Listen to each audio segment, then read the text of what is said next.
इस दिन महिलाएं अपनी संतान की लंबी आयु और खुशहाल जीवन के लिए व्रत रखती है।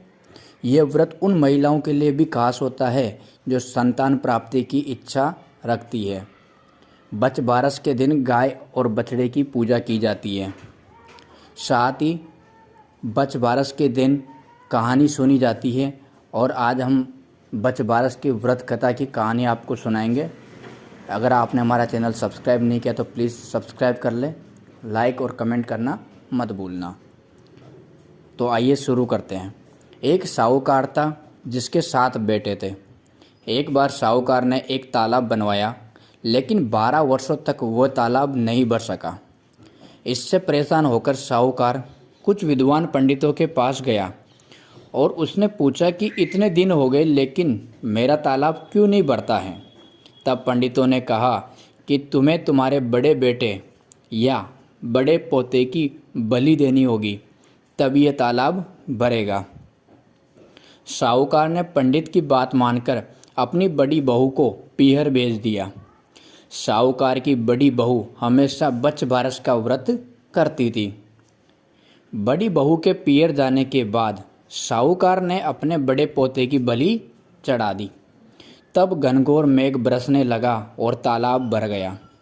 जब साहूकार अपने तालाब की पूजा करने जाने लगा तो अन्य लोग भी उसके साथ उसकी तालाब की पूजा करने जाने लगे। जाते समय साहूकार ने अपनी दासी से कहा कि गेवला दानुला बना लेना। गेवला दानुला चने और मोट को कहते हैं। साहूकार की गाय के बच्चे का नाम भी गेवला दानुला था।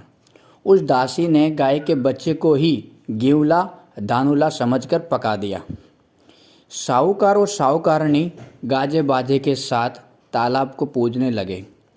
साहूकार के पूजन कर लेने के बाद वहाँ आए लोग भी तालाब का पूजन करने लगे। उसी समय जिस पोते की बलि दी गई थी वह गोबर में लिपटा हुआ मिला और आकर कहने लगा कि मैं भी तालाब में कूदूंगा। उस बच्चे को देखकर साहूकार ने कहा, मैंने तो इसकी बलि दे दी थी जिससे ये तालाब भरा था, लेकिन गाय माता ने हमारी लाज रख ली, हमें हमारा पोता वापस लौटा दिया। अपने पोते को वापस देखकर साहूकार और उसकी बहू बहुत खुश हुई। तब साहूकार दौड़ा दौड़ा घर वापस आया और दासी से कहने लगा कि गाय का बच्चा कहाँ है। तब दासी ने बोली कि आपने गेवला धनुला को पकाने के लिए कहा था तो मैंने उसे पका लिया। ये सुनते ही साहूकार क्रोधित हो उठा और अपनी दासी से कहने लगा, अरे पापिनी, तूने ये क्या अनर्थ कर दिया।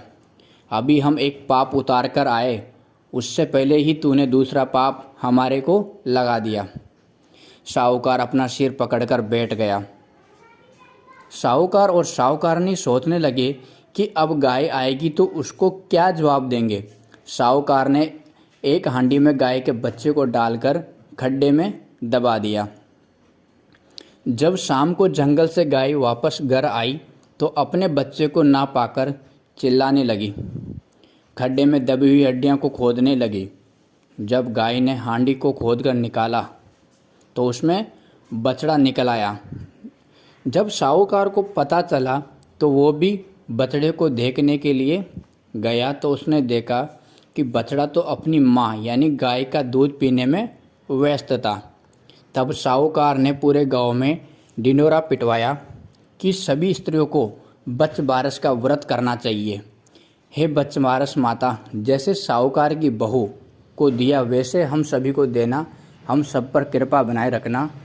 हर इस कहानी को सुनने वाले हर व्यक्ति की इच्छा पूरी हो और साथ ही हमारे चैनल को सब्सक्राइब करें। धन्यवाद।